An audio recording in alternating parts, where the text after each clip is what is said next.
बहुत समय पहले की बात है। धनीपुर नाम का एक गांव था। वहां के लोग खेती करके अपने परिवार का गुजारा करते थे। अपनी अपनी हरी भरी और लहराती फसलें देखकर लोग काफी खुश होते थे। उन सभी के खेत पहाड़ी चट्टानों के बीच में थे। अचानक उस गांव पर विपत्ति आ पड़ी।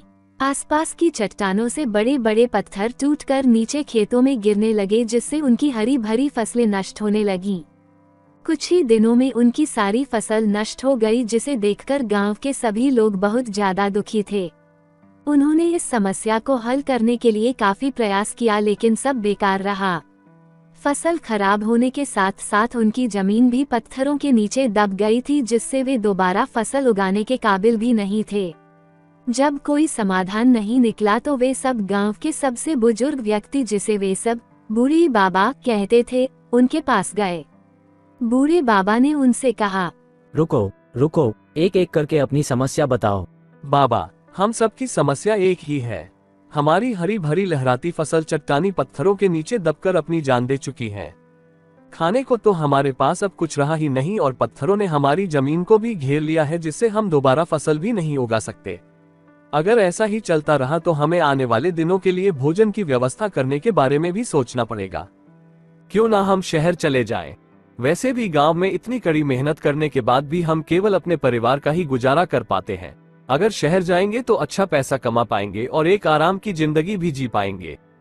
लेकिन तभी बूढ़े बाबा ने कहा, रुको रुको, थोड़ा सोचो। हमारे पूर्वजों ने इस जमीन और इस गांव के लिए कितनी कड़ी मेहनत की है, और अगर हम इस जमीन और अपने घरों को छोड़कर चले जाएंगे तो ये हमारे पूर्वजों का अपमान होगा, और हम अपने जन्मभूमि को इस तरह नहीं छोड़ सकते। गांव के लोगों ने बूढ़े बाबा की बात पर चिंता जताते हुए कहा, लेकिन बाबा, अगर हम यहाँ रहेंगे तो हमें खाना भी नसीब नहीं हो पाएगा। बूढ़े बाबा ने उन सभी लोगों को धैर्य बंधाते हुए कहा, अगर भगवान ने मुंह दिया है तो भोजन भी जरूर नसीब होगा। क्यों ना हम इन पूर्वी दिशा के सभी पत्थरों को पश्चिमी दिशा में फेंक दें। इससे हमारी जमीन पहले की तरह ही स्वतंत्र हो जाएगी और हम दोबारा से इस पर फसल उगा पाएंगे। बूढ़े बाबा की बात सुनकर कुछ लोग सहमत हो गए, लेकिन कुछ लोग कहने लगे कि हमसे इतनी मेहनत नहीं हो पाएगी।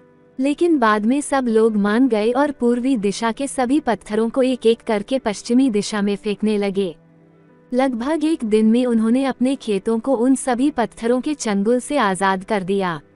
ये सब देख गांव के सभी लोग काफी प्रसन्न हुए। पूर्वी खेत ब्राह्मणों के थे और पश्चिमी जमीन पर शूद्र अपनी फसल उगाते थे। जब शूद्रों को पता चला कि उनकी जमीन पर ब्राह्मणों ने बड़े बड़े पत्थरों को फेंक दिया है, तो वो अत्यंत क्रोधित हुए और तुरंत ब्राह्मणों के पास जा पहुंचे। उन्होंने कहा, क्या तुमने इन सभी बड़े बड़े पत्थरों को हमारे खेतों में फेंका है?